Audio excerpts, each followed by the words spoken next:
Atirador de elite do BOPE mata sequestrador de ônibus na ponte Rio-Niterói. 37 pessoas mantidas reféns por 3 horas e meia escapam sem ferimentos. William Augusto da Silva, de 20 anos, portava uma pistola de brinquedo, uma faca e ameaçava incendiar o ônibus. Governador do Rio chega de helicóptero à cena do crime e comemora o desfecho da operação. O número de queimadas no Brasil de janeiro a agosto cresce 80% em comparação com o mesmo período do ano passado. Caixa lança nova linha de crédito para casa própria, corrigida pela inflação. Bolsonaro admite que pode desistir de indicar o filho para a embaixada. Eu não quero submeter o meu filho a um fracasso. Primeiro-ministro da Itália renuncia e culpa líder da extrema-direita pela crise política no país. A defesa de Cristiano Ronaldo revela que comprou o silêncio de americana que acusou o craque português de estupro. A acusação de violência sexual foi arquivada pela Justiça. São Paulo começa a emitir a nova carteira de identidade. O modelo será adotado por todos os estados e pode reunir até 9 documentos em um só.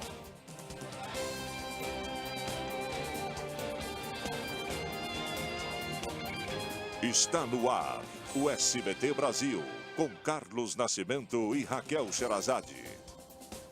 Boa noite. Boa noite. 4 horas de tensão mobilizaram a atenção de milhares de pessoas na manhã de hoje. Um homem manteve 37 pessoas reféns dentro de um ônibus da ponte Rio-Niterói. O impasse terminou com a morte do sequestrador, que foi atingido por 6 tiros disparados por um atirador de elite.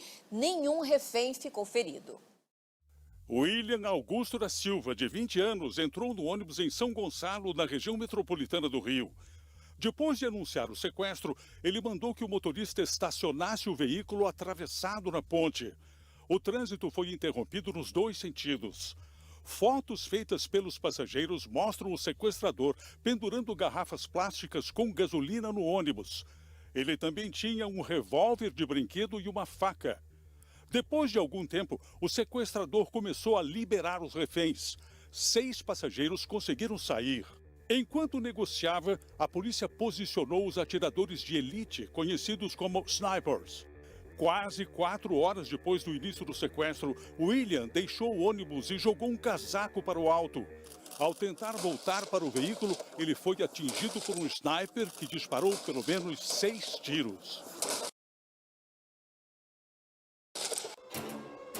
William foi socorrido, mas morreu no hospital. O governador do Rio de Janeiro, Wilson Witzel, e o presidente Jair Bolsonaro parabenizaram a polícia pela operação. E a seguir, a cobertura completa do sequestro na ponte Rio-Niterói, com o relato dos passageiros que foram feitos reféns. Motorista que atropelou moradores de rua no centro de São Paulo se apresenta para prestar depoimento à polícia. A gente volta já já.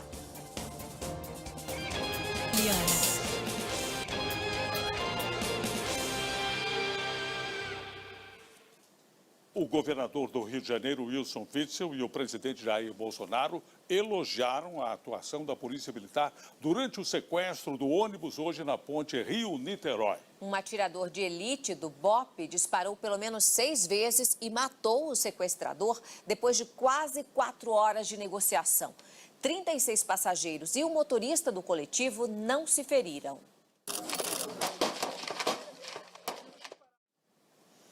O governo do estado do Rio vai assumir os custos do sepultamento de William Augusto da Silva, o sequestrador. A iniciativa foi da Secretaria Estadual de Vitimização e Amparo à Pessoa com Deficiência. Sem passagens pela polícia, o sequestrador sonhava ser bombeiro. Segundo autoridades que acompanharam a negociação, o rapaz tinha um perfil psicótico. A máscara usada no ônibus. A ação dos snipers, como são conhecidos os atiradores de elite, foi elogiada pelo governador do Rio de Janeiro. Esses profissionais passam por um treinamento rígido e têm autonomia para decidir o momento ideal de disparar. É de força numa situação como essa. Há quase 20 anos, o sequestro do ônibus da linha 174, também no Rio de Janeiro, teve um fim trágico. com a morte de uma refém e do sequestrador. Sandro Barbosa do... O sequestro do ônibus na ponte Rio-Niterói provocou um longo engarrafamento na região metropolitana do Rio de Janeiro. Transitar entre as duas cidades só foi possível pelo serviço de barcas. O congestionamento chegou a 114 quilômetros, quando a média para o horário é de 49. Em São Paulo, o motorista acusado de atropelar de propósito 3 moradores de rua ontem no centro da cidade apresentou-se à polícia. A repórter Thaís Nunes está na delegacia e tem as informações. Boa noite, Thaís. O que o motorista contou aos policiais?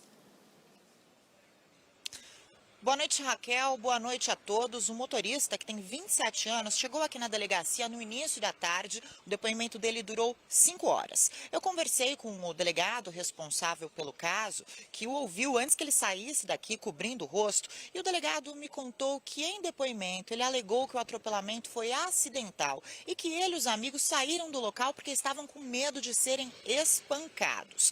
Um vídeo gravado por uma moradora mostra os 2 homens caídos no chão feridos.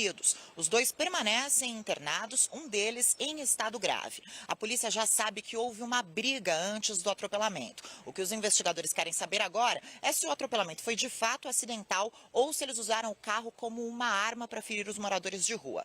Até o fim das investigações, o motorista, que não teve a identidade divulgada, permanece solto. É com vocês no estúdio. 3 estrangeiros suspeitos de contrabandear migrantes para os Estados Unidos foram presos hoje em São Paulo. Entre as 72 pessoas enviadas ilegalmente, estão 2 acusados de ligação com o grupo terrorista Al-Qaeda. Este homem que esconde o rosto foi preso. O número de queimadas disparou no país desde janeiro e o aumento foi de 82% em comparação com o mesmo período do ano passado. Esses dados coletados por satélites são do Instituto Nacional de Pesquisas Espaciais. O maior estado do Brasil.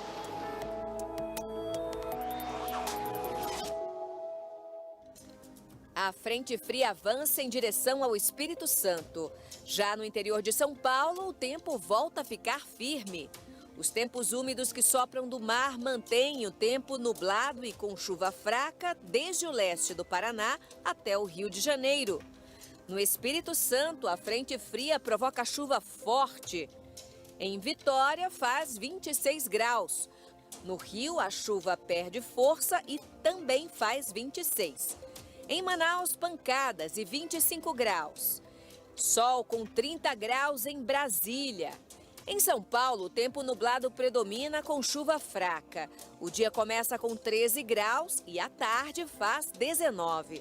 Na quinta-feira, o tempo continua fechado, máxima de 18 graus.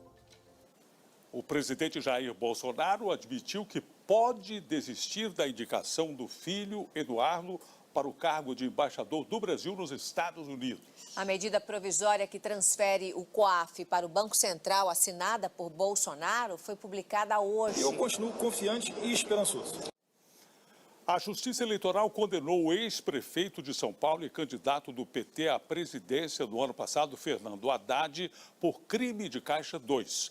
Ele é acusado de receber R$2.600.000 da empreiteira UTC na campanha de 2012, quando foi eleito para a prefeitura. A pena é de 4 anos e meio de prisão em regime semiaberto. A defesa de Haddad vai recorrer. Veja em instantes, o sequestrador do publicitário Washington Oliveto é extraditado para o Chile. Advogados de Cristiano Ronaldo admitem que modelo foi paga para não ir adiante com denúncia de estupro contra o jogador. Não perca, é já já.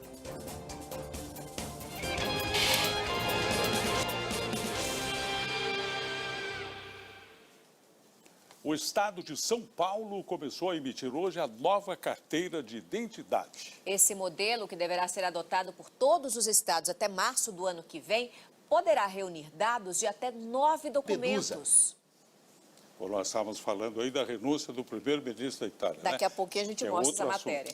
Na verdade é o seguinte, o estado de São Paulo começou então a emitir hoje a nova carteira de identidade. E esse modelo, que deverá ser adotado em todos os estados brasileiros até março do ano que vem, poderá reunir dados de até 9 documentos. É bom. A partir de agora, em São Paulo. A Caixa Econômica Federal lançou hoje uma linha de crédito imobiliário com correção pela inflação oficial. A taxa de juros pode ficar abaixo dos 3% ao ano. O primeiro-ministro da Itália renunciou ao cargo hoje durante um discurso no Senado. Giuseppe Conte criticou o vice-premier Matteo Salvini por tentar derrubar o governo. Próximo primeiro-ministro do país. A defesa do jogador Cristiano Ronaldo admitiu que pagou pelo silêncio de uma modelo americana que o acusou de estupro. Uma estrela. O governo brasileiro extraditou hoje para o Chile o sequestrador do publicitário Washington Oliveto. Para 30 anos de prisão. E agora o futebol. Grêmio e Palmeiras retomam daqui a pouco em Porto Alegre uma rivalidade histórica pela Libertadores da América. Ídolos do tricolor gaúcho, Renato Portaluppi e Felipão, estarão em lados opostos na disputa por uma vaga na semifinal. A provocação começou. Uma boa noite. Boa noite, Brasil. Tchau.